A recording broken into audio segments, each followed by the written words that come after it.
இந்த ஆம்லெட் பிளேயரில் நம்மளுக்கு வால்யூம் அப்பப்போ அப் அண்ட் டவுனாக மாறிட்டுருக்கு. அதுக்கு காரணம் என்னென்னா அந்த கண்ட்ரோலர் தான்.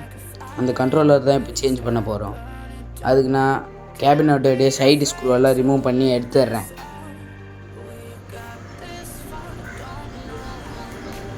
ஓகே, 4440 ஐசி இருக்குது. நம்ம மாற்ற வேண்டிய சேனல் இதுதான். அதை நான் முதல்ல ஞாபகம் கைட்டி எடுத்துக்கிறேன். ஞாபகம் கைட்டினா தான் நம்ம மொத்தமாக கைட்ட முடியும்.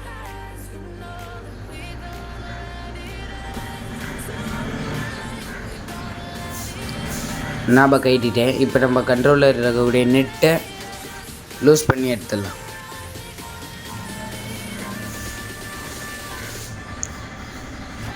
ஓகே, லூஸ் பண்ணியாச்சு. இப்போ நம்ம புது கண்ட்ரோலர் கடையிலேருந்து வாங்கிட்டு வந்து வச்சுருக்கோம், அதை எடுத்துக்கலாம். அதே மாதிரி 100 kV 6 சேனல் கண்ட்ரோலர் ஒன்று வாங்கி வச்சுருக்கேன். ஓகே, இதுக்கு முதல்ல நம்ம பேஸ்ட்டை போட்டு சால்ட்ரிங் பண்ணிடணும். பேஸ்ட்டை எடுத்து அப்ளை பண்ணிடுறேன். சால்ட்ரிங் வைக்க வேண்டியது தான். சால்ட்ரிங் வச்சாச்சு. இப்போ நம்ம பழைய சேனலில் இருக்கக்கூடிய கேபிளை கைட்டி எப்படி ரிமூவ் பண்ணுறோமோ அப்படியே சால்ட்ரிங் பண்ணிடலாம் புது சேனலில். ஏன்னா உங்களுக்கு ஃபாஸ்ட்டாக பண்ணி காட்டிடுறேன். எனக்கு